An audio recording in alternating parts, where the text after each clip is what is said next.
Hey, it's Ben Wise, ZOAR Fitness, and this is the name game. Workout number 10. It is Senior Citizen.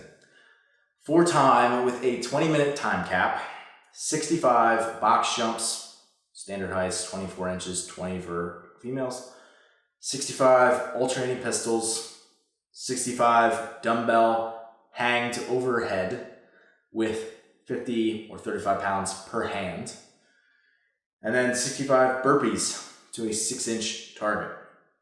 So, standards. The box jump. You must jump. We've been doing a bunch of stuff where I've often let people step up. For example, when was it? 2 times ago on the Burpee box jump over, you were allowed to step up. This one you're not. You have to jump up. Obviously, you can jump or step down. That's perfectly fine.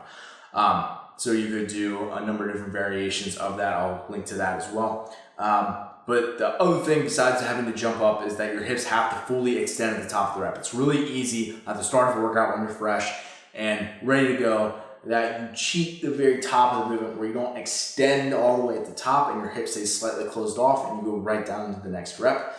You have to extend your hip fully. Hip, knee, ankle all have to be stacked in that plane. Next is the dumbbell hang-to-overhead.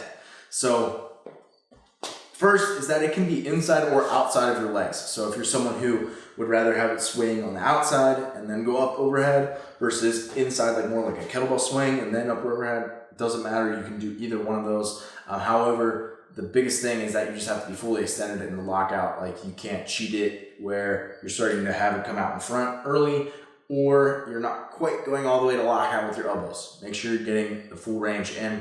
That's pretty straightforward dumbbell movement stuff. And then lastly is the burpee. So chest is to floor, and then both hands have to touch the target at the same time.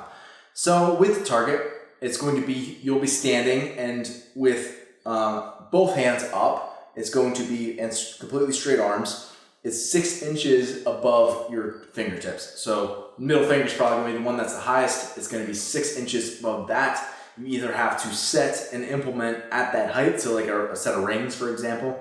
Ideally, it's something that doesn't move, so like a bar. Ideally, if you have a bar that is 6 inches from your hands, that's great. If you're someone who doesn't have it exactly 6 inches, you can always stack mats or find other ways where you can adjust the height, like a crash pad or something, where you're exactly 6 inches from that. Be a stickler on it just because that's what it's going to be in the open.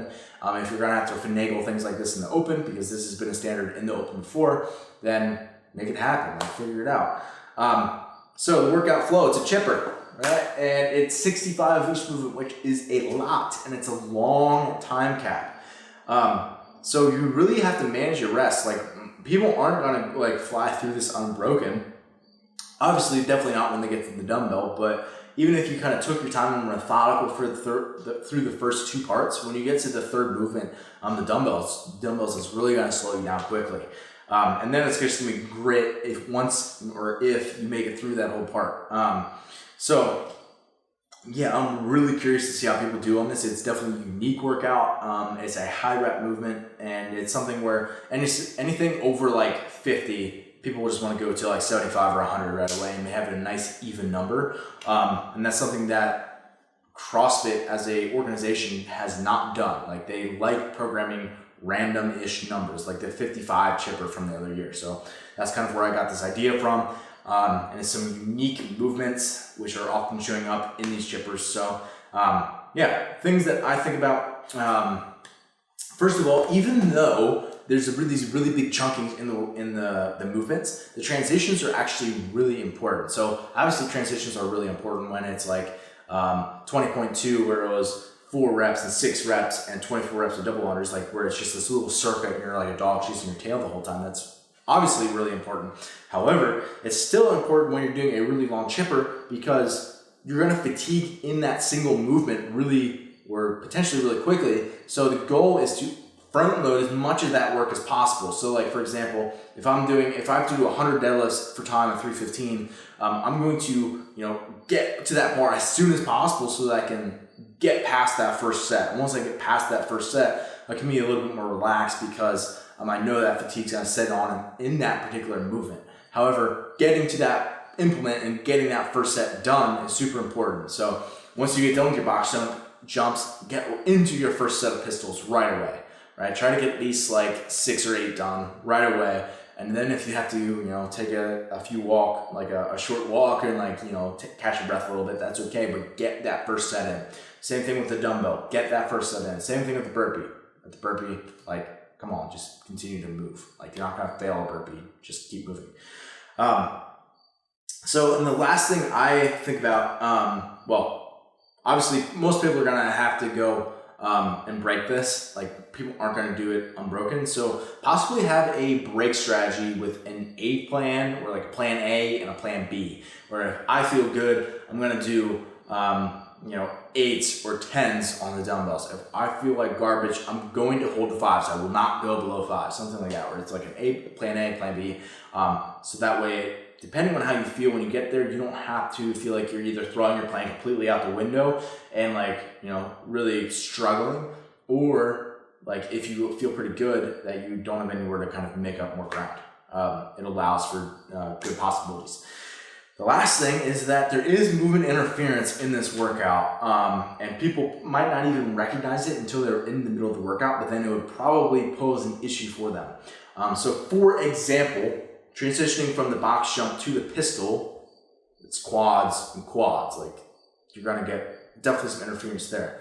Going from pistols to the dumbbell hang-to-overhead, both of those, the pistol is known to blow people's low back up for sure, obviously quads as well. But in the dumbbell hang-to-overhead, if you're someone who doesn't have a great hip and ankle mobility, you're probably gonna do a lot of the action at the knee, which means that's quads. So potentially blow up your quads. And obviously if you're hinging in that pattern, like you're doing a kettlebell swing where a lot of that action is happening at the hip and you're bending over a lot, that again, it's gonna probably blow up your low back. So thinking about not just the pistol for the low back, but also it can be that hang and the hang overhead. And then when you're doing pressing overhead, that's obviously gonna have some impact on the burpee because both of those are pressing movements. And then lastly, if you're hinging over all those times in the burpee where you're basically just hinging and folding over and over again, that's something where, again, you have to be mindful of that because it can blow up your low back and, as I said, your triceps. So that's what the last thing I had to think about is thinking about how's this going to feel when I'm in the middle of the workout and I've done 65 reps of pistols and now I'm going into a, heavily weighted dumbbell movement. This is not an easy version of a dumbbell movement. Thinking about it in that way and being able to almost feel it before you actually do the workout is actually a really important skill for high-level athletes. So for those of you watching on YouTube, there's a full session built out, warm-ups, rehearsal rounds, all of it, flush, mobility work in the comments below. Everyone else, you know where to find it. If you're someone who is not signed up for the protocol, feel free to go to zoarfitness.com/the-protocol and you can get a 7-day free trial. Good luck, everyone, on Senior Citizen.